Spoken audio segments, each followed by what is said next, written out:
사실은 3장에서 이 요단강을 도화하는 그 도화 사건에 대해서는 마무리가 사실 됐어요. 그래서 3장 77절 여러분 보시면 뭐라고 써있냐면 여호와의 언약궤를 든 제사장들은 요단강 한복방 마른 땅 위에 서 있었습니다. 그 사이에 모든 이스라엘 백성들은 마른 땅을 건너가 마침내 온 백성이 요단강 건너기를 다 원했다며 마쳤습니다.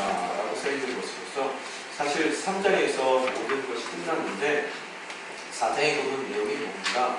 다시 한번 요단강을 건너간 그 이적적인 기적적인 사건을 다시 한번 요약을 하는 것이고 또 요약을 한 이후에 요단강을 건너서 어떠한 일이 있었는지에 대한 설명을 주고 있습니다. 여러분 다시 한번 저희들이 그 내용을 살펴봤을 때 그들이 40년의 광야 생활을 이제 마지막으로 정리했던 곳이 어디입니까? 시딤이라는 곳이죠. 거기서 하나님께서 3일을 기다리게 하십니다. 그러니까 항상 우리는 급한 마음 가운데 빨리 건너고 싶은 마음이 있더라도 하나님께서는 늘 3일을 기다리게 하시고 또 40년을 기다리게 하시는 분이시다는 거예요. 그래서 제가 늘 여러분에게 드리는 말씀 가운데 하나가 우리 인생을 살면서 딜레마가 있다라고 말씀을 드렸어요. 그래서 딜레마가 뭐예요? 하나님의 방법과 우리의 방법이 다른 것이 문제고 하나님의 때와 우리의 때가 다른 것이 문제다라고 말씀드렸어요. 그러면 하나님의 때가 하나님의 방법으로 있습니까? 우리의 방법으로 있습니까? 우리의 때가 질문 대답 하나님의 방법이 옳고 하나님의 때가 옳은 것이죠. 그래서 기다리게 하셨을 때는 훗날 지나보면 그 이유가 있습니다. 또 앞으로 이제는 전쟁을 치러 나가야 될 그들, 이제는 목숨을 걸어야 됩니다. 물론 광야 생활에서도 목숨을 걸고 그들이 하나님을 부르짖고 따랐어야만 했지만 그에 대해서는 하나님의 보호하심을 각별히 느끼며 그들의 내일 만나를 먹으며 그들이 걸어왔던 삶과는 이제는 다르게 지금 전쟁을 치러 나가는 삶 가운데 정말 하나님의 때를 기다리고 하나님의 방법을 불러주신 방법대로 나아가는 것이 중요하게 그들에게 아마 3일의 기다림을 허락하시지 않겠는가라는 생각을 해봅니다. 그리고 나서 3일을 기다리는 그들에게 묘한 명령을 내리시죠. 그냥 건너가라 그러시면 될 텐데 아니면은 지난번 그 홍해바다 갈라지는 사건과 같이 모세가 지팡이를 들 때 너희 앞에 무슨 일이 벌어지는지 그러면서 장엄한 그 모습 가운데 홍해바다가 갈라지는 모습을 보여주시면 되는데 이번엔 좀 방법이 다르거든요. 무슨 방법입니까? 제사장들을 먼저 앞세우고 그들로 하여금 언약궤를 매게 하고요. 그래서 지난 토요일날 새벽 시간에 그 언약궤에 대한 이야기를 제가 좀 나눴습니다. 언약궤는 무슨 뜻이라고요? 우리의 반역에 대한 상징이라고 했어요. 그래서 그 반역하는 우리들, 죄성 가운데 있는 우리들이라 하더라도 하나님께서 뚜껑을 덮어 안 보시더라는 거예요. 그게 이제 은혜의 예수 그리스도를 통해서 우리를 보여주신 은혜의 모습, 은혜의 모습이었는데요. 그래서 그 능력의 언약궤를 메고 그들이 앞서 제사장이 건너가는 것을 2000규빗 떨어진 곳에서 보고 있다가 그게 눈에 띌 때 어떻다고요? 일어나 출발하래요. 그러면서 어디로 건너가야 될지, 어디로 가야 될지를 쳐다보는 그 순간 알게 해주신다라고 말씀을 하시더라는 거예요. 그래서 그들이 기다리다가 한 200만 명 정도 되겠죠. 그들이 기다리다가 그들 앞에서 2000규빗, 한 950m 정도 앞서 제사장들이 보면 언약궤를 메고 걸어갑니다. 그 모든 백성들이 보는 앞에서 어떤 일이 일어나요? 제사장들로 하여금 발을 뭔자가 디디라고요? 그 물살이 센 요단강에 얹어 디디라는 거예요. 디디는 순간 어떻게 됩니까? 물이 점점 많아지고 나중에 한 중간에 그들이 서요. 그러고 나서 그들은 건너가지 못해 갑니다. 곳에 그 물벽이 쌓였을 거예요. 한번 생각해 보세요. 그렇죠? 그 물들이 다 어디로 가겠습니까? 저희도 아블람 농장할 때 물 없어가지고 잠깐 막아놨거든요. 그들이 물이 막 쌓여 올라가더라고요. 저희 크리에. 그런 거와 같이 물벽이 쌓이다. 그 벽 한 가운데 누가 서 있습니까? 제사장들과 그 어깨에 언약궤를 제사장들이 서 있더라. 그 앞을 모든 백성들이 간다라고. 그림으로 대체로 그려보세요. 그러고 나서 오늘 그 4장 이야기는 그 모든 그 백성들이 다 건너간 그 무렵에 어떤 일이 일어납니까? 또 다른 명령을 내려요. 무슨 명령을 내립니까? 12명을 추천해서 12지파에 공표들죠. 그래서 그들로 하여금 뭐라고 얘기합니까? 한 중간에 있는 그 제사장들이 서 있는 곳으로 가서 그곳에서 뭐라고요? 돌들을 내고 나오고요. 12지파의 대표들이. 그래서 여기서 내고 나온다라고 성경이 보면은 어디에 써 있죠? 4절에 써 있죠? 4절에 보면은 하나씩 어깨에 내고 나오라라고 써 있는 걸 봐서는 그 돌의 크기가 작은 것을 내고 나오지는 않았던 것 같아요. 여기서 잠깐 여러분이 살펴보게 되면은 보통 물속에 있는 돌들이 커요, 작아요. 강에 놀러 가시면은 여러분 강에 들어가면은 보통 돌멩이가 어떻습니까? 조약돌, 그죠? 큰 돌이 그렇게 많지가 않아요. 그리고 뭐 거의 모래일 가능성이 많은데 요단강가에서 어깨에 내릴 정도의 큰 돌들을 들고 나오라는 거예요. 그 메시지가 다 있어요. 보면은, 그렇죠? 그래서 그 돌들이 또 어떻게 생겼어요? 그렇습니까? 물속에 한 번도 그 강 가장 깊은 곳에서 있었던 돌멩이들인데 물 밖으로 나와본 적이 없는 돌들이에요. 그 돌의 모양이 어떻게 생겼겠어요? 어떻게 생겼겠어요? 상식적인 얘기죠. 동글동글하게 문질문질하게 생겼겠죠. 그런 돌들을 하나씩 내고 나오더라는 거예요. 그래서 그 돌들을 길가에 싹 올리더라고요. 기념탑을 만드는데 사람들이 보기에 묻가에 있었던 아니면 주변에 있었던 돌들과는 이 눈에 보기에도 확연히 다른 모습의 돌들이 12개가 쌓여있는 것을 그들이 보게 됐더라는 거예요. 그것만 쌓여 있는 것이 아니라 그 쌓아놓는 이유가 뭐라고 했습니까? 7절에도 보게 되면 뭐라고 써있어요? 7절 한번 읽어볼게요. 너희는 그들에게 말하라. 요단강물이 여호와의 그 앞에 금되었다. 그가 요단강을 내게 요단강을 흘렸으니 이 돌들은 이스라엘 성들에게 영원한 기념이 될 것이다. 영원한 기념이 되기 위해서 그 돌들을 길갈에 쌓아놓다는 거예요. 길갈이라는 말은 굴러간다는 뜻입니다. 그래서 수레바퀴라는 의미도 되고요. 그래서 그 동그란 돌들, 그것이 의미하는 것까지 굴러갈 것 같은 그들의 모든 수치와 죄악들이 굴러갔다라고 나중에 써있는데요. 오늘 새벽 본문인가요? 써있었는데 하여간 그것이 영원히 기념될 거라는 얘기는 기억된다는 뜻이죠. 그래서 영원히 너희들이 이걸 볼 때마다 기억할 것이다 라고 얘기했는데 또 9절에 보니까 재밌는 얘기가 나와요. 9절 한번 읽어보겠습니다. 시작. 여호수아의 제자가 한국에 열개를 제사장에게 성전에서 돌 12개를 세워두었습니다. 왜냐하여 그 돌들이 오늘날까지도 거기에 있습니다. 이 길갈에만 돌을 내고 나와서 12개를 세워놓은 게 아닌가요? 또 어디다가 세워놨다고요? 그 제사장이 서 있었던 강 한복판에 어떻다고요? 그들 주변에 있었던 돌들을 12개를 갖다가 그 강 한복판에다가 또 12개를 쌓아 올리더라고요.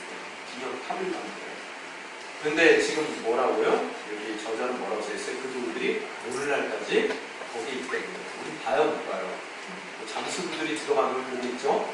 그죠? 그래서 물 밑에 아마 12개가 있을 겁니다. 그래서 2개의 돌탑이 쌓여있어요. 거기에 영적인 의미가 담겨 있는데 그것은 뭐 나중에 혹시 얘기할 수 있으면 얘기하고 중요한 게 아니니까요. 오늘 본문 말씀 가운데 넘어가겠습니다. 그리고 나서 오늘 어떤 일들이 일어났습니까? 그 모든 그 강이 멈추는 사건의 의미가 뭐라고 써 있어요? 의미가 14절 보면은 한번 읽어보겠습니다. 시작. 그날에 여호와께서 모든 이스라엘 사람들 앞에서 여호수아를 부르셨습니다. 그러자 이스라엘 도전의 모습을 보여주셔서 그의 생애 내내 그를 기도했습니다. 강을 멈추신 이유가 어디 있다고요? 다른 요단강을 건너갈 수 있는 다른 여러 가지 방법이 있었을 거예요. 그럼에도 불구하고 홍해를 갈라줬던 그런 기적을, 동일한 기적을 요단강에서, 그러니까 그들이 새로운 광야에서의 삶을 시작하는 그 시점 가운데서 불을 한번 보여줬고요. 또한 그들이 이제는 가나안 땅에 들어갈 때, 또 그들이 그 가나안 땅을 이제는 원더링하는 사람들이 아니라 영적인 전쟁을 치르기 위해서 들어가는 또 다른 그 세컨드 페이스라고 얘기하거든요. 그런 또 다른 세대를 시작하는 그 입장 가운데서 강을 갈리신 이유가 뭐라고요? 그 모세의 리더십이 있어야지만 그들이 광야에서 살아남을 수 있었던 것처럼 이제는 모세가 이미 지나간 죽고 난 이후에 젊은 여호수아가 그들의 리더로 모세와 같은 강력한 리더십을 발휘했을 때 그를 중심으로 그들이 전쟁을 치러나가는 그런 가나안 땅에서의 새로운 그들의 세대를 살아나가는 위해서 꼭 필요한 그 리더십을 여호수아에게 허락하시기 위해서 오늘 모세에게 홍해바다의 사건이 있었듯이 그에게 뭐라고요? 요단강이 갈라지는 사건이 있더라고요. 그렇죠? 그런 모습 가운데서 오늘 본문이 시작이 됩니다. 그러면서 뭐라고 써있습니까? 그때라 그러면 어떤 때겠어요? 지금 상황을 보세요. 좀 말씀이 뒤죽박죽 섞여 있거든요. 그래서 이것을 짜집게 했다는 사람들도 있어요. 그렇지만 그런 것 같지는 않고요. 여러 가지 이야기를 한꺼번에 하려다 보니까 시간적인 순서로 나가지는 않았던 것 같아요. 어차피 3장에서 모든 도강의 사건들은 끝났습니다. 4장은 그것을 회고하고 다시 한번 요약하며 그 의미를 이야기하고 싶습니다. 그래서 여러 가지 사건들이 뒤섞여 있는데 그때라고 시작된 것은 모든 백성들의 도강이 강을 건넜듯이 마침 그 시점에 어떻게 됐다고요? 여호와께서 누구에게 말씀하셨어요? 여호수아에게 말씀하셨어요. 바로 그 전에 뭐라고요? 모든 사람들이 여호수아의 리더십을 인정하고 모세를 두려워했던 것 같이 어떻다고요? 그를 생애 내내 두려워했다라고 표현되어 있을 그때에 하나님께서 직접 모든 사람들에게 필요한 사람들에게 이야기하신 것이 아니라 누구를 통해서 말씀하신다고요? 여호수아에게 먼저 말씀하시고 그 여호수아를 통해서 다른 이들에게 하나님의 말씀을 증거하는 모습을 바라볼 수 있습니다. 그 명령하신 내용이 뭐예요? 이제는 그 강 한 중간에 서 있었던 제사장들로 하여금 어떻게 된다고요? 이미 모든 백성들이 물을 건너왔기에 그들 또한 요단강으로 강에서 올라오라는 명령을 하더라고요. 그래서 18절에 보니까 어떻게 된다고요? 18절 한번 읽어보세요. 시작. 여호와의 명령을 내리는 사람들이 강을 가서 돌아와 그들의 발바닥을 그들에게 누리는 순간 요단강이 제자리로 돌아와 요단같이 강물에 넘쳐올 것입니다. 이들의 발이 요단강 그 강바닥에 붙어있는 동안에는 어떻다고요? 이 모든 강바닥이 다 말라있었어요. 그렇지만 그들로 하여금 모든 이스라엘 백성들이 강 위로 도강을 마친 상태에서 마지막으로 제사장들에게 올라오라고 했을 때 그들의 발이 강둑에 닿는 방의 순간 어떻다고요? 모든 물들이 다시 쏟아져 내려오기 시작하며 어떻다고요? 그 전과 같이 강둑이 넘쳐 흘렀다고 했어요. 여기에 전과 같이 강둑이 넘쳐 흘렀다라는 얘기는 지금 뭐예요? 강둑이 바로 이전에 넘쳐 흘렀죠? 강은 원래 넘치는 데가 아니에요. 지금 넘친다는 얘기는 뭡니까? 홍수 시기에 거기를 지금 거느리고 있는 거예요. 자, 의미가 나중에 다 맞춰주니까 그냥 들어주세요. 이들이 강을 건는 시기가 언제라고요? 홍수 때 건넜어요. 그죠? 이 전같이 강둑에 넘쳐 흘렀다라고 써있는 것들이거든요. 그러고 나서 정확한 그 강을 걷는 날짜를 줘요. 첫째 달 10일이라고 시구절이 써있어요. 그죠? 3, 4월에 해당됩니다. 이게 10일에 역사적인 사건이라는 것을 이야기하고 있어요. 그죠? 그러고 나서 어디에 그들이 진을 쳤다고요? 길갈이라는 곳에 진을 쳤다고요. 길갈은 여리고성과 3km 정도 떨어진 위치입니다. 지금 정확한 위치가 어딘지는 몰라요. 거기에 진을 치게 하고 또 다시 그 길갈에 어떻다고요? 우리가 앞전에 읽었던 말씀대로 12개의 돌을 거기에 기념탑으로 쌓아놓는 그런 사건에 대해서 다시 한번 이야기를 하고 그 12개의 돌을 쌓는 그 사건의 이유가 뭐라고요? 어느 날 그들의 자손들이 이게 뭡니까? 라고 물었을 때 뭐라고요? 너희는 22절에 너희 자손에게 이스라엘이 많은 땅을 받고 이 강을 건넜다는 것을 알려주기 위해서 쌓았다는 거예요. 그 알려주는 이유가 뭐라고요? 23절, 24절 읽고 제가 다른 이야기 좀 하겠습니다. 23절 시작. 너희 하나님 여호와께서 홍해에서 너희가 다 건널 때까지 유리아에서 홍해를 가르셨듯이 너희 하나님 여호와께서 너희가 다 건널 때까지 너희 앞에서 요단강을 가르신 것이다. 이것은 작년에 모든 백성들이 여호와의 손이 강을 알게 하신 것이고 너희가 평생 너희 하나님 여호와를 경외하게 하는 것이다. 그 이유가 뭐냐 하면은 내부적으로는 모든 민족들에게 여호와가 얼마나 대단하신 분이라는 것을 그들로 하여금 알게 하기 위한 것이고, 또 내부적으로는 어떻다고요? 늘 평생 이스라엘의 모든 자손들은 하나님을 경외하는 삶, 지혜로운 삶을 살게 하기 위해서 그 돌무더기를 쌓아놓은 것을 이야기하고 있는 겁니다. 오늘 스토리는 다 이해가 되셨죠? 여기서 제가 이제 오늘 말씀은 사실 스토리로 하나하나 말해나가기 어렵습니다. 그래서 제가 오늘 여러분에게 전반적인 스토리를 드렸고, 이제 그 스토리의 의의가 뭔지를 살펴보고 원해요. 그 토인비라는 사람 여러분 아시죠? 그 사람이 1954년인가요? 책을 하나 썼죠. 이 책이 이제 역사학자들에게는 가장 중요한 그런 교과서가 됐죠. 그래서 A Study of History라는 책이에요. 그래서 역사의 연구라고 보내드릴 수 있는 책인데, 그 책에 보면은 그 사람이 주장하는 것이 인류의 역사 가운데 처음서부터 그 사람이 살고 있었던 54년 당시까지, 그 책을 출간했던 54년 당시까지 모든 인류의 문명은 28개였다라고 그 사람이 주장합니다. 근데 그 28개 중에서 2개는 잉태는 됐었대요. 그렇지만 그것이 탄생까지는 되지 않았다는 거예요. 그냥 잉태는 됐다가 슬그머니 없어져 버린 그 문명이 28개 중에 2개고요. 또한 잉태돼서 그 문명으로서 탄생은 됐는데 그 문명이 사람과 같이 자라가잖아요. 그 자라가는 과정 가운데 타 문명의 영향을 받든 침입을 받든 하여튼 어떠한 이유 가운데서 그 문명이 완전하게 성숙한 문명으로 자라기 이전에 없어져 버린 문명이 한 7개의 문명이 있다고 그 사람이 책에서 얘기합니다. 그러고 나서 또 얘기하는 것이, 그래서 몇 개 남아요? 그러면 28개에서 몇 개가 남습니까? 5개, 죄송해요. 5개, 7개가 아니고 써놨어요. 그래서 21개가 남습니다. 그 21개의 문명 가운데서도 54년 당시까지 남아있는 문명은 단 7개밖에 없다라고 얘기합니다.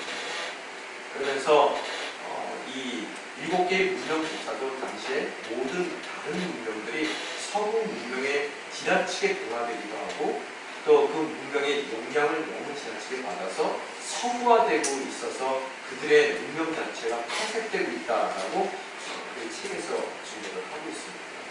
그러면서 그가 이야기하는 것은, 그렇듯 많은 문명들이 있었는데 지금 남아있는 문명이 그 정도밖에 안 남는 것을 그가 이렇듯 문명이 쇠퇴해버리고, 어떤 것은 흥하고 어떤 것은 망하고, 그 문명의 그 쇠퇴하는 그 역사를 바라보며 그가 내놓은 그 역사적 관점이 바로 도전과 응전이라는 그런 단어를 사용합니다.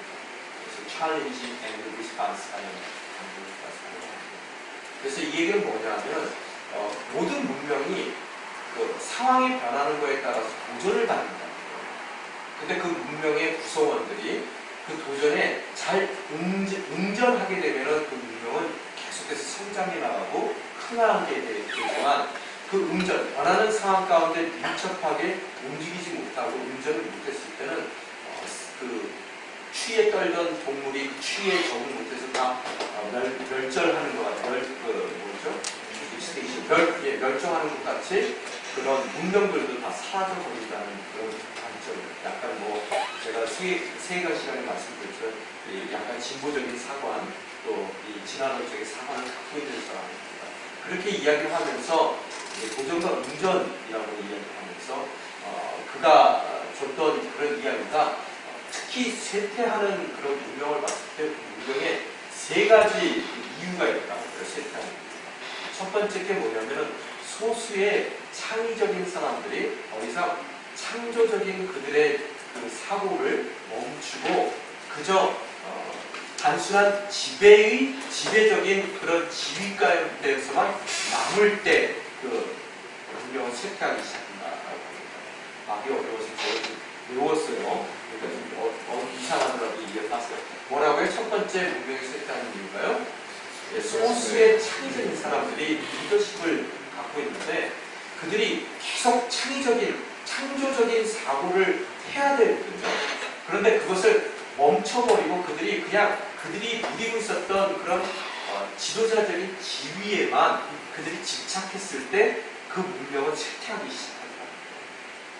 자, 이해가 됐죠? 두 번째 이유는 그런 상황 가운데서 대다수의 국민들, 이 백성들이요, 그들이 그 소수의 창의적인 사람들에게 그동안 뒤끌려왔다는 말이에요. 근데 그들이 모든 창의적인 노력을 저버리고 자신들의 기득권만을 유지하려는 그런 지도자들을 더 이상 모방하지 않고 멈춰서게 된다는 거예요. 그게 두 번째 이유예요. 그러니까 이제 더 이상 배울 게 없어요, 저 사람들은. 그래서 대부분의 다수의 그런 군중들이 더 이상 창의성을 잃어버린 지도자 소수의 계층들을 더 이상 모방하지 않을 때 그들의 문명은 이제 쇠퇴하기 시작한다는 거예요. 그래서 이 두 가지의 결과로 세 번째 가장 직접적인 이유는 뭐냐면 더 이상 그 사회가 그 어떠한 통일성도 유지하지 못했을 때, 그러니까 지도자와 어떻다고요? 소수의 지도자와 대부분의 다수들이 한쪽에서는 창의적인 아이디어를 계속 만들어내야 되는 거고요. 또 대부분의 다수들은 그런 아이들을 모방하며 똑같은 동일성을 이루어 나가야지만 그 문명이 유지되는데 어떻다고요? 이제는 창의적인 생각도 안 하고 또 그 창의적이지 않은 그들을 더 이상 모방하지도 않으니까 이들 가운데 동일성, 그들을 하나로 묶어주는 그런 동일성들이 무너지기 시작하면 그 문명은 이제 쇠퇴해서 없어져 버린다는 것이 그의 학설이에요. 자, 어느 정도 맞는 것 같죠? 그죠? 그래서 이 많은 학자들이 하는 얘기가 뭐냐면은 모든 문명들이 그런 식으로 해서 쇠퇴해져 버리는데 문제는 뭐냐면은 좀 특별한 케이스가 있다는 거예요. 이 유대인들의 삶을 봤을 때, 역사를 봤을 때 이 역사를 조금 설명하기가 어렵다는 거예요. 왜? 그들은 여러분이 잘 아시는 것 같이 언제 멸망해요? 언제 나라가 망합니까? BC 586년에 망합니다. 바빌론에게 침공당해서 그때서부터 나라가 없어진 거예요. 식민지입니다. 그리고 사방군대 사람들이 흩어져서 떠돌이 생활을 했어요. 언제 나라가 다시 세워졌어요? 여러분? 옛날에 세계사 공부하실 때 언제예요? 이스라엘 다시 재건한 때가 언제예요? 제가 알기로는 1948년이에요. 그죠? 엑소더스 새로 시작돼가지고 그들이 그 전쟁 치르면서 나라를 세워가잖아요. 그러면 그 기간이 얼마입니까? 얼마나 떨어져 있는 거예요? 약 한 2500년 정도 떨어지죠? 2500년 동안 나라도 없고요. 흩어졌던 그들이에요. 사방군대. 그런데 그들이 어떻다고요? 2500년 만에 다시 모여서 자신들의 민족을 유지한 그 자신들의 독특한 문화와 문명을 담고 있는 나라를 재건하더라는 거예요. 그게 역사학자들에는 도저히 이해가 안 되는 겁니다. 그래서 그는 그것이 이적이고 기적일 수밖에 없다라고 얘기하고 있어요. 그죠?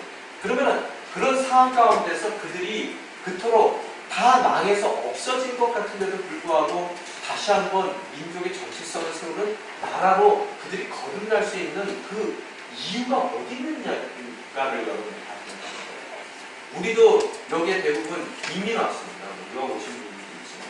그죠? 그럼 여기서 살다 보면 어떤 일이 일어나요?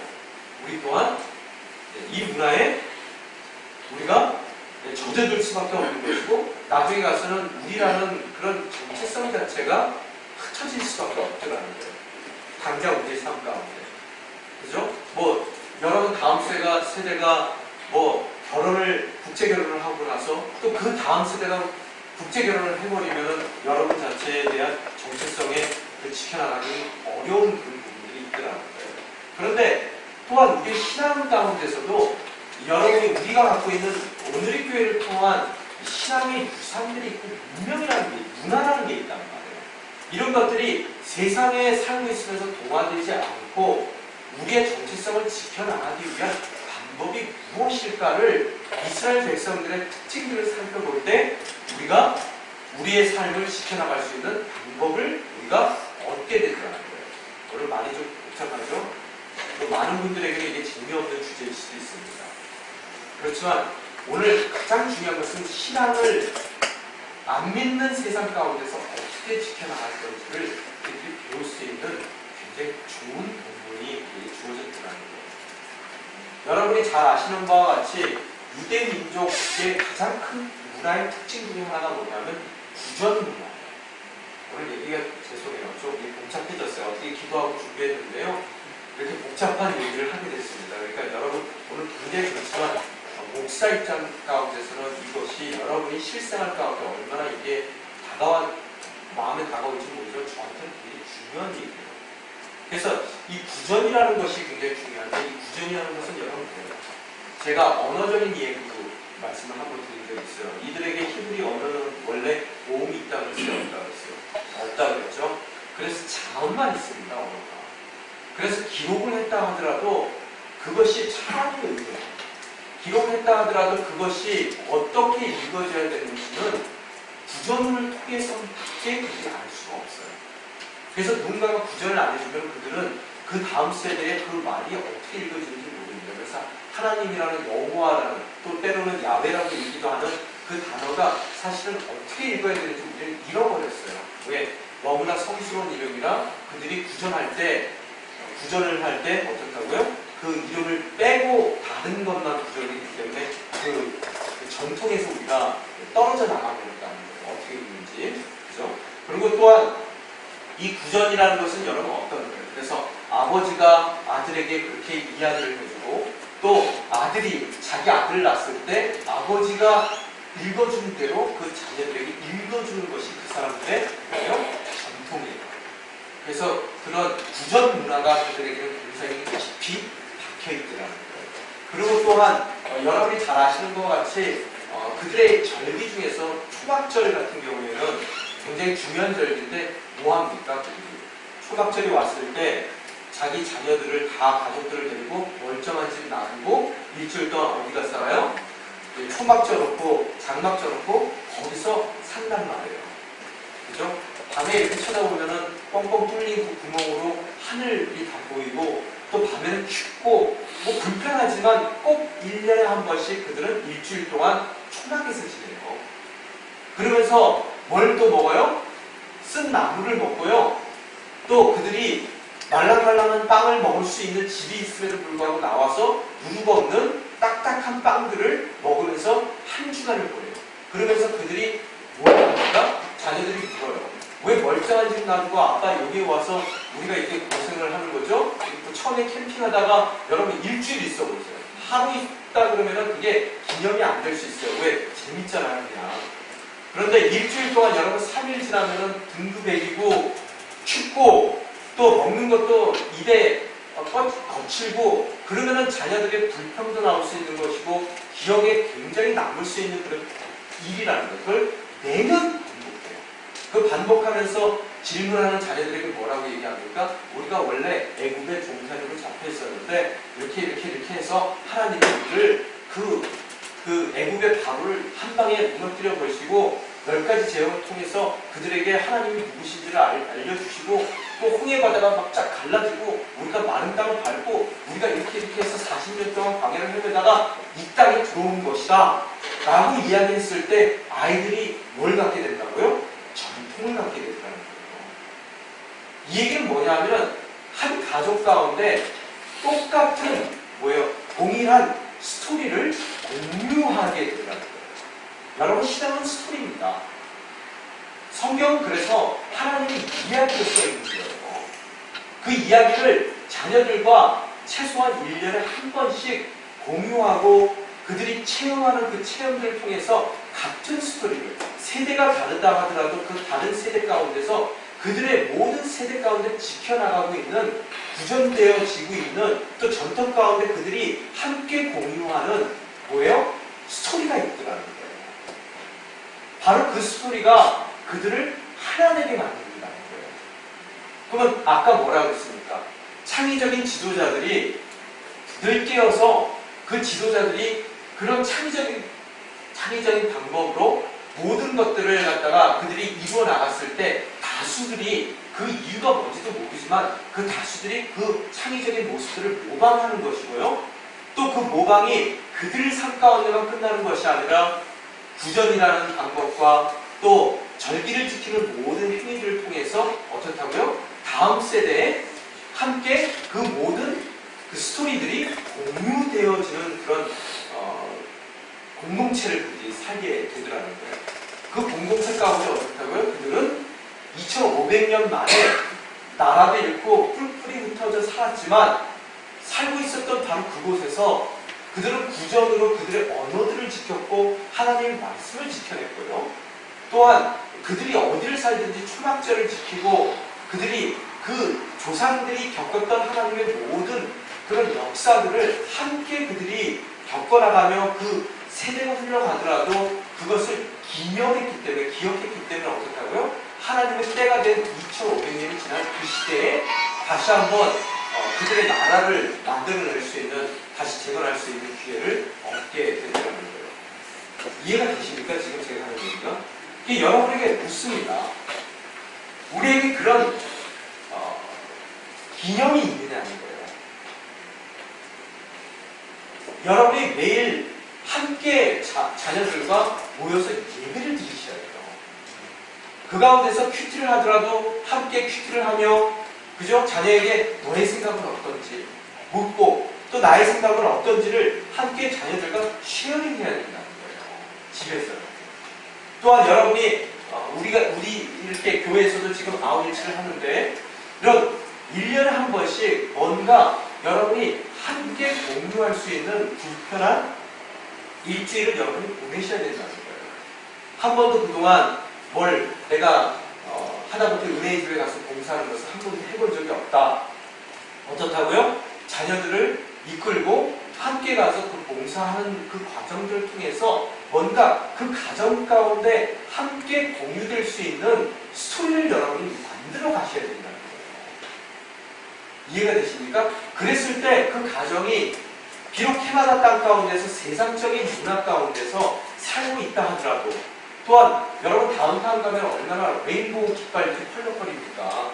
그죠? 그런 시대에 우리가 살고 있다 하더라도 우리 자녀들에게 하나님의 백성으로서의 함께 공유되는 스토리들이 나누어질 때 그들은 그 문화의 동화되는 것이 아니라 어떻다고요? 하나님이 원하시는 아름다운 공동체로서의 모습을 지켜나갈 수가 있게 된다는 거예요.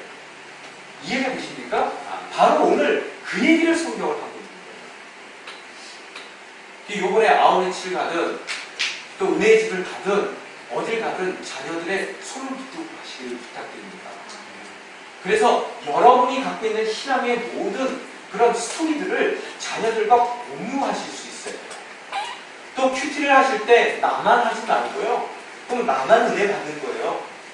그렇지만 여러분이 가장 값진 신앙을 그들에게 물려주고 또 항상 그 여러분의 가문에 갖고 있는 신앙적인 문명이 쇠퇴하고 상하지 않기 위해서는 어떻게 된다고요? 함께 앉아서 말씀을 나눌 수 있는 그 기회를 여러분이 가지셔야 된다는 거예요. 또한 제가 오늘도 다른 분들이 자리를 비웠어요. 그죠? 여러분, 저와 함께 말씀을 나누지 않는다면 여러분이 만약의 경우 그런 그동안 모방했던 것들을 저한테 말씀을 듣고 가시면 여러분 어떻게 하셔야 돼요? 어떤 분들 얘기 들어보면 집에 가는 길에 자녀들에게 묻는데요. 야, 오늘 말씀이 어떠냐? 뭐 했냐? 그리고 차 안에서 어떤 분들은 한꺼번에 카풀해서 오시는 분들은 토론을 한대요. 그 안에서. 그 이런저런 이야기를 하다 보면 어떻다고요? 거기서 제가 오늘 여러분에게 선포했던 이야기들을 다른 사람에게 선포할 수도 있고 모방이 되는 거잖아요.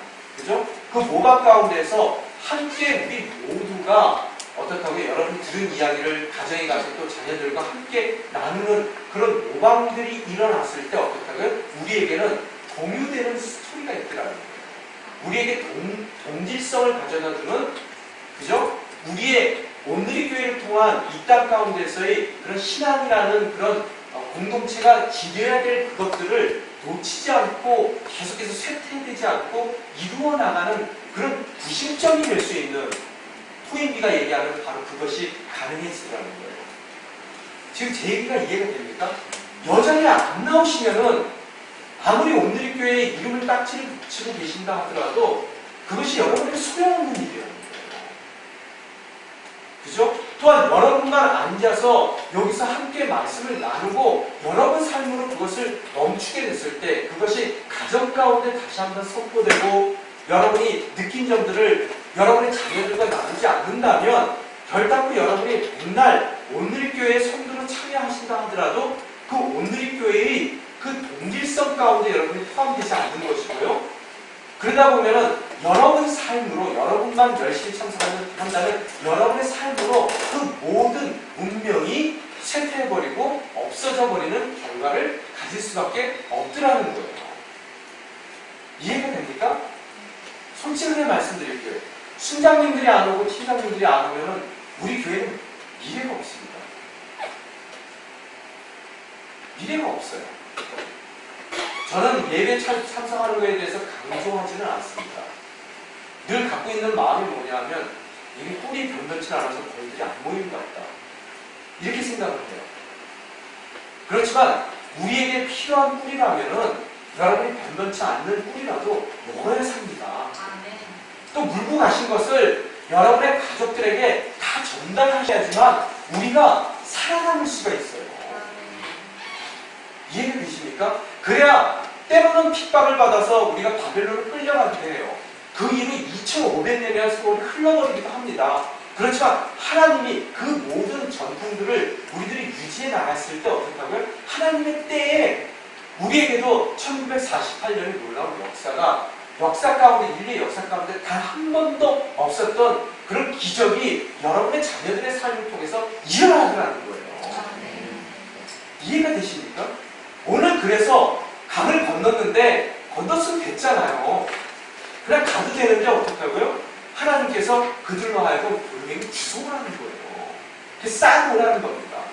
그래서 그것을 공유하고 또 오늘 여호수아를 통해서 전달됐던 그 이야기들이 동일하게 모든 이들의 입술 가운데 모방되어서 세대를 거쳐서 그것들이 다시 한번 계속해서 반복될 때 그들 가운데 이스라엘 백성이라는 정체성이, 동일성이 계속해서 유지될 때 그 약속의 땅이 후손이 지나더라도 지켜질 수 있는 바로 하나님께서 그들에게 허락한 그들의 땅이 될 수 있다는 거예요. 여러분, 가나안 땅에서 정체성 잃어버리면 어떻게 됩니까? 그 모든 언약의 땅의 소유권을 잃게 되더라는 거예요. 여러분이 지금 제가 얘기하는 얘기가 별 얘기 아닌 것 같이 나한테 피부로 와 닿는 얘기가 아닌 것 같더라도 여러분과 여러분의 가문에게 또 자녀들을 통해서 하나님께서 허락하신 그 약속의 그 땅, 모든 유업이 여러분이 오늘 그 일을 행하지 않는다면 그 자녀들에게는 없습니다. 잃어버린다는 거예요.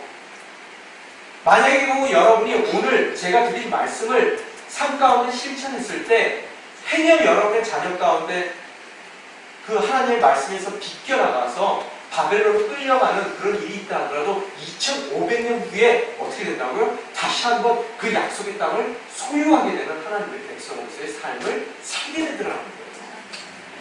오늘 저도 지금 어려운 얘기를 하고 있습니다. 머리 복잡해요, 저도요. 그렇지만 여러분, 제가 지금 얼마나 중요한 얘기를 하고 있는지 이해가 되십니까? 네, 그래서 이 어려운 얘기를 꺼내고 있는 거예요, 지금. 그러고 나서 오늘 그 마음 가운데 한번 살펴보자고요.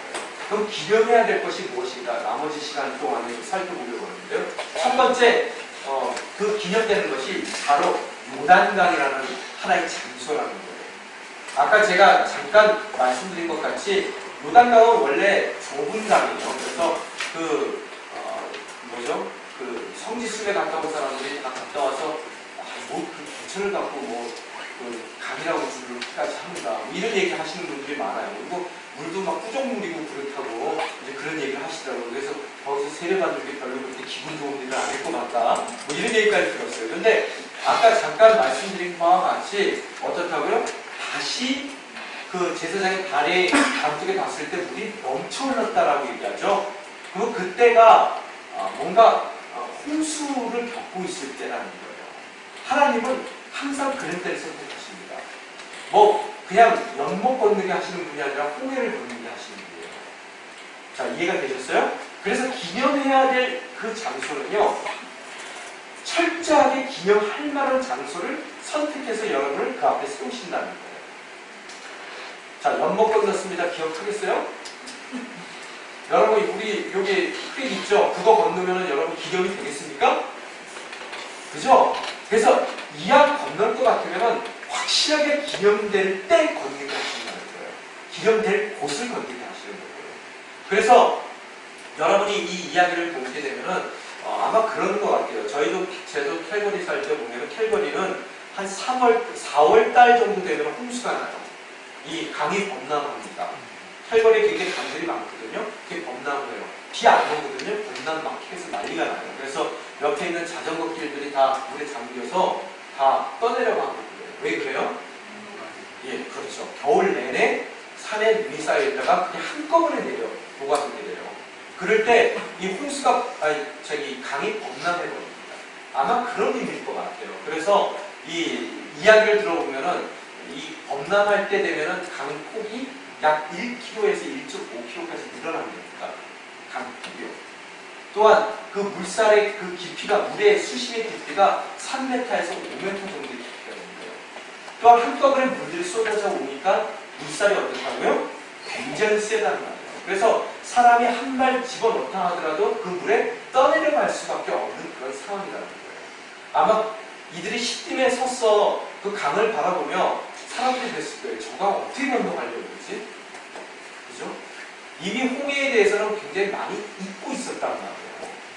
그래서 하나님께서 그 강을 어떻게 건너게 할 건지, 또 이제 그 여호수아가 새로운 리더십을 받고 나서 그의 리더십이 어떻다고요? 평가될 수 있는 시험대에 오른 바로 그런 사건이라는 거예요. 지금 이해가 되시죠? 그 사건 가운데서 오늘 그것을 건너게 하는 거예요. 그래서 만약에 좁은 강을 건넜다면 그것은 기념이 될 만한 일도 아닐 거고, 만약의 경우 또 때마침 거기에 보니까 둥둥둥둥 무슨 나룻배들이 떠내려와요.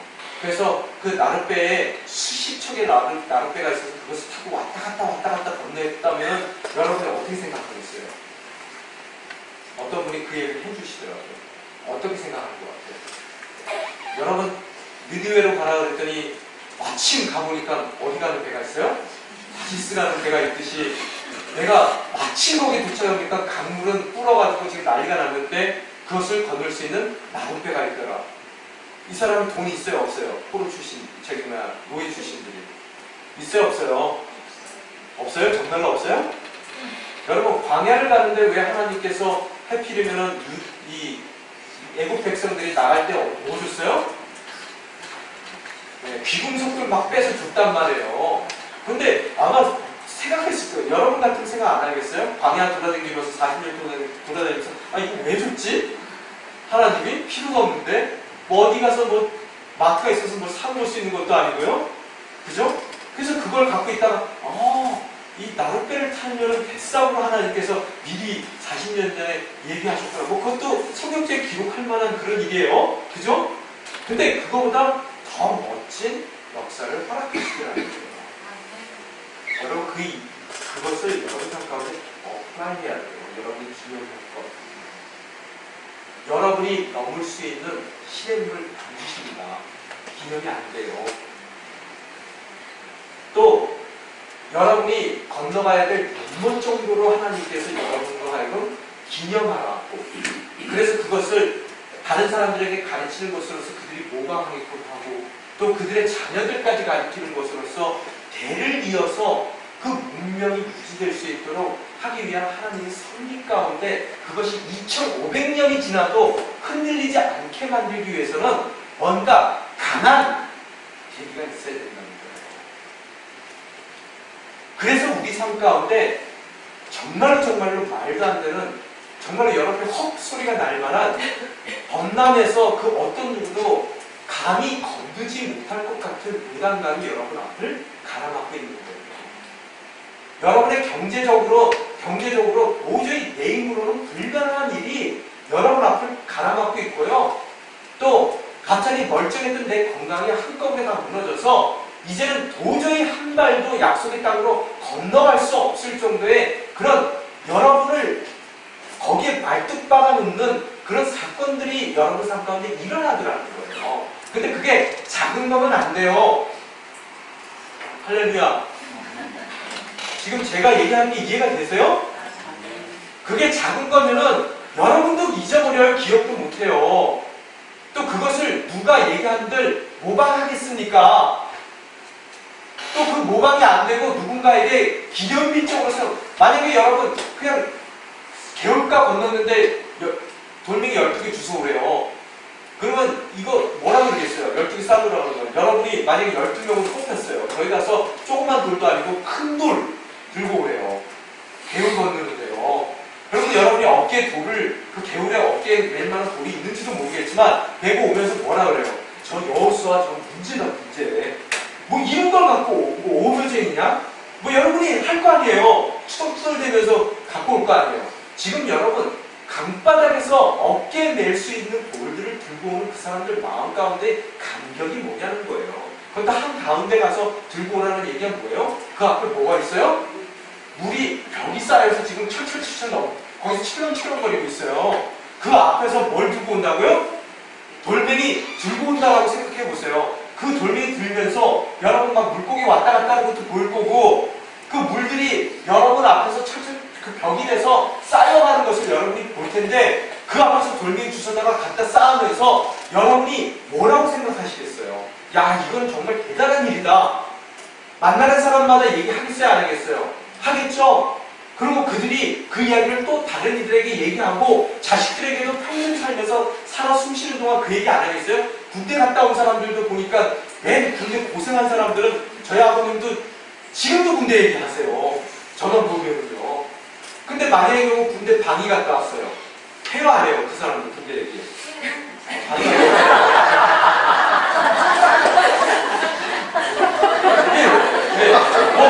그거는 그 나름대로 너무 큰일일 수 있어요. 그죠? 근데 여러분, 월남전쟁 가까우신 분들, 거기서도 그 전투에 참전했던 분들은 어때요? 거기다가 만약에 경우 손이라도 하나 없어졌어요. 발이라도 하나 없어지고요. 그러면 뭐라 그래요? 옛날에 저 어렸을 때 보면 지나갈 때 갑자기 붙들어 놓고 너 이게 뭔 줄 아니? 이거 뭐 있잖아요. 그거 뭔 줄 아니? 그러면 막 월남전쟁 얘기를 막 그 시간 나게 해주는 그런 동네 아저씨들이 있었단 말이에요. 그죠? 죽는 날까지 그 얘기를 한단 말이에요. 여러분 인생 가운데 정말로 말도 안 되는 엄청난 그런 사고가 여러분 인생 가운데 다 갈아먹고 있다. 달라질 겁니다. 틀림없이 여러분 또한 그 엄청난 물병이 쌓인 그 밑에서 여러분은 돌을 메고 나오실 거예요. 그 엄청난 일을 여러분 삶 가운데 허락했을 때는 그건 말 안 하고 못 빼기게끔 만드시는 하나님의 섭리. 그럼으로써 내 자녀들까지도 믿음의 공동체 가운데 행여 그들이 2500년을 기다린다 하더라도 다시 한번 그 나라가 세워지는 놀라운 역사, 그 나라의 주인공을 만들기 위한 우리 자녀들의 삶을 위한 하나님의 계획이 그 가운데 담겨 있다는 것을 여러분이 깨달으셔야 된다는 거예요. 어려운 어려울수록 감사하세요. 맞습니까? 아멘들은 별로 힘이 없지 않습니까? 만든 거는 같은데 그래도 나는 기억을 안 해줄 테니까 좀 그런 일이 없었으면 좋겠어. 뭐 이런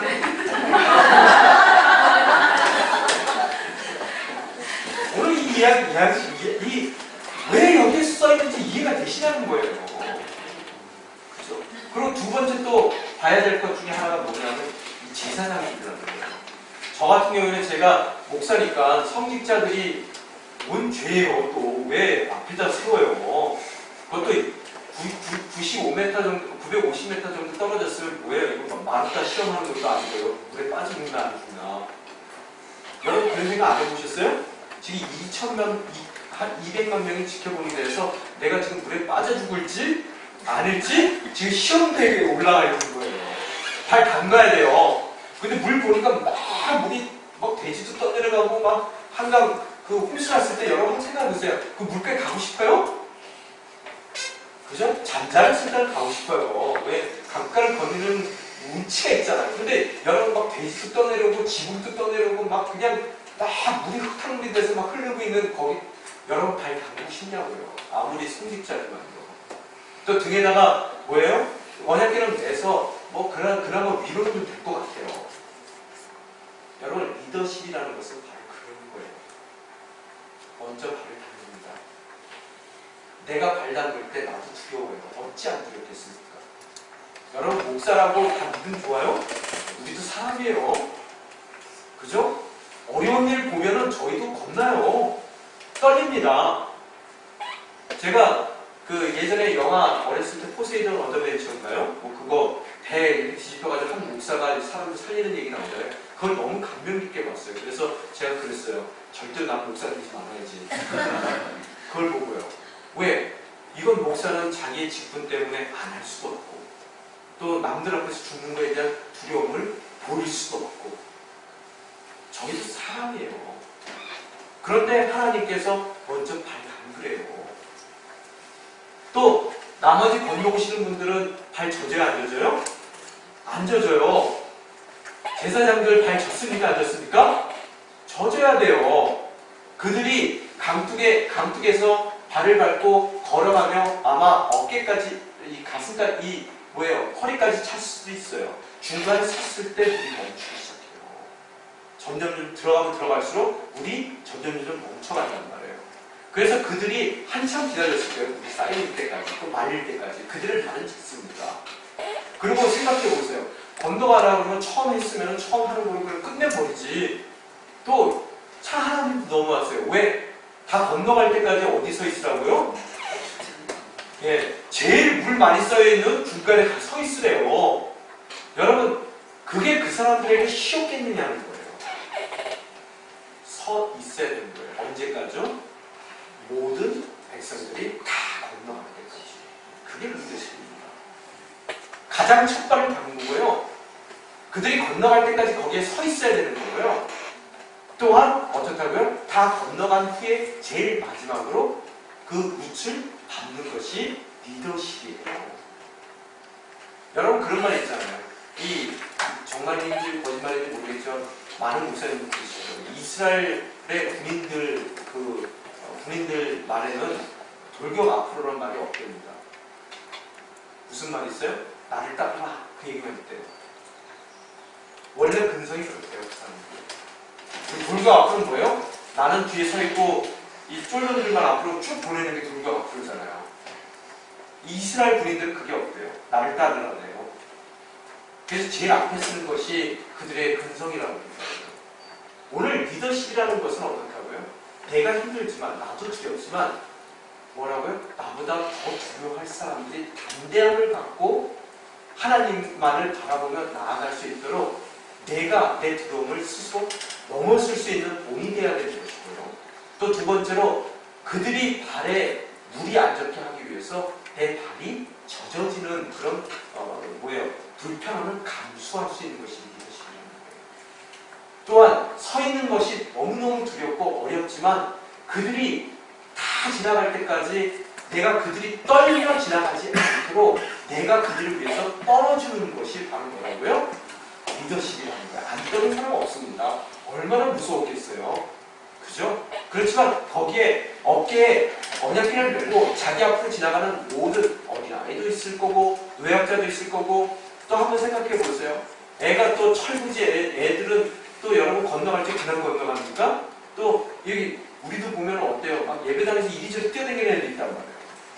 제사장 마음 가운데 어떻겠어요? 메고 있는데 물 이만큼 지금 벽에 서 있고 막 무서워 죽겠는데 막 뛰어가니까 또 철없는 부모는 또 그거 잡고 가요. 그죠? 그 애를 교육을 어떻게 시켰길래 저기서 여기서 뛰어다니냐, 빨리 건너가지, 이거 언제 쏟아질지도 모르겠는데, 그런 마음 가운데 두렵지만 불편하지만 서 있는 것이 바로 뭐라고요? 리더십이라는 거예요. 또한 그런 리더십이 서 있는 모습을 기억하라는 거예요. 그래서 돌멩이 어디서 갖고 오라고요? 그 제사장들의 발 주변에 있었던, 밑에 있었던 돌멩이들을 주워 갖고 오라는 거예요. 돌멩이 죽으면서 어떻게 했을 것 같아요? 여러분, 돌멩이를 주워 왔어요. 제사장들이 쫙 서 있어요. 어떻게 했어요? 제사장 얼굴 박혔어요? 안 박혔어요?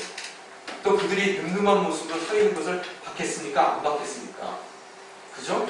바로 그 모든 것을 기억하라는 거예요.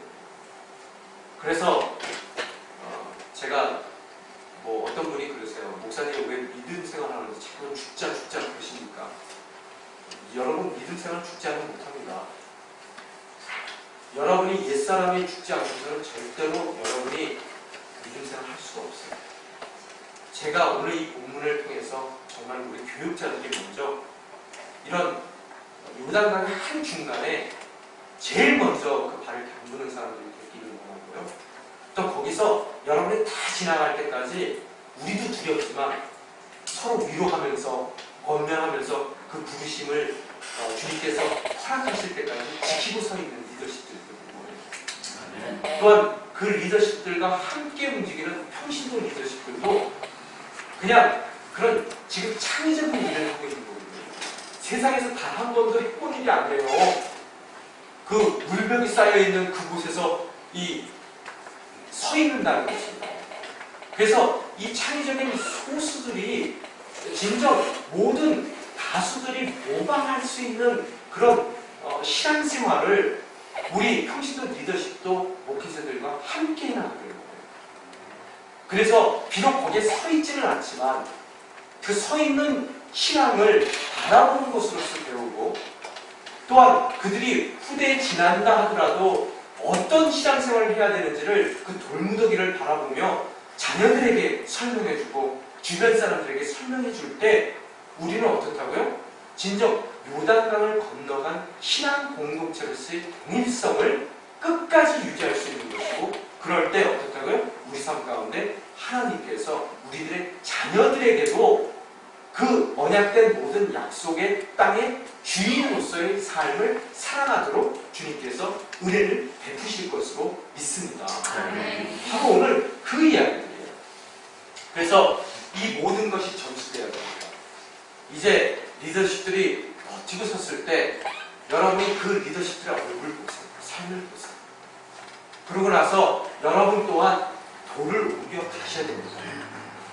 그래서 여러분이 쌓아놨을 때 이제는 가정 가운데서도 남편들이 그 가정 가운데서 진짜 어려운 그런 요단강을 건너갈 때 믿음 가운데 남편도 두렵지만 담담한 모습으로 버티세요.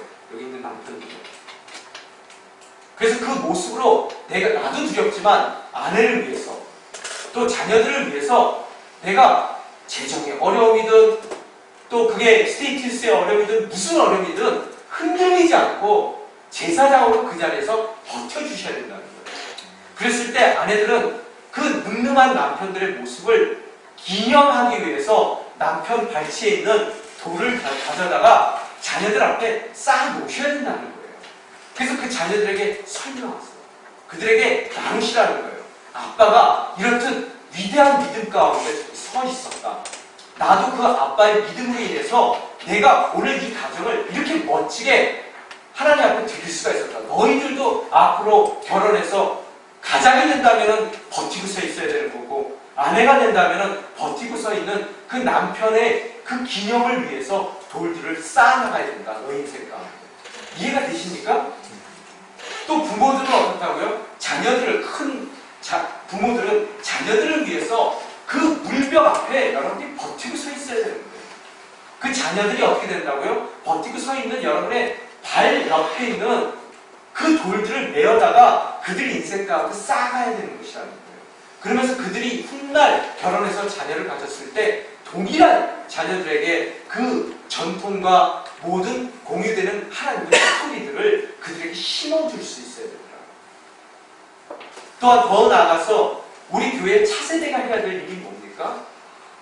그 차세들 앞에서 우리 성인들이 어떻게 된다고요? 여러분이 그 물벽 앞에서 두렵지만 버티고 서 있는 것이고, 또한 우리 교사들이 그 모든 돌멩이들을 가져다가 우리 자녀들의 삶 가운데 쌓아 올릴 때 우리의 후대가 준비될 수 있는 그런 놀라운 역사를 하나님께서 허락하시더라는 거예요. 오늘 죄송해요. 너무 어려운 컨셉을 저도 얘기하려니까 머리가 빠개지는 것 같거든요. 그렇지만 그래서 표현은 잘못됐지만 여러분이 오늘 그 말씀에 하나님께서 주시고자 하는 의도를 깨달으실 수 있으리라 믿습니다. 오늘 남편들을 세우세요. 독려하십시오. 버티고 쓸 수 있도록 남편들을 독려해서 그 자리에 서 있도록 하시고, 아내들이 그 돌들을 다 움직여 자녀들 삶 가운데 쌓아놓으십시오. 또한 우리 교회에서도 우리 목사님들이 흔들리지 않도록 여러분들이 우리 목사님들을 독려해야 돼요. 또한 우리의 평신도 리더십들이 어떠한 상황 가운데서도 흔들리지 않도록 그 자리를 지킬 수 있도록 여러분들이 독려해서 그 지키고 있는 그분들 앞에서 여러분들이 돌들을 가져다가 여러분의 가정 가운데 쌓아나가셔야 되는 거예요.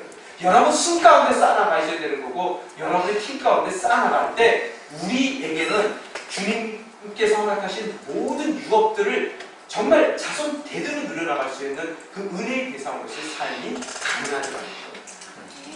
오늘 그런 돌을 쌓아나가시고, 또 행여 여러분이 리더십으로 부름받으셨다면 그 자리에 무섭더라도 두렵더라도 그 물병 밑에 버티고 서 있는 그런 담대한 리더십이 되시기를 주님의 이름으로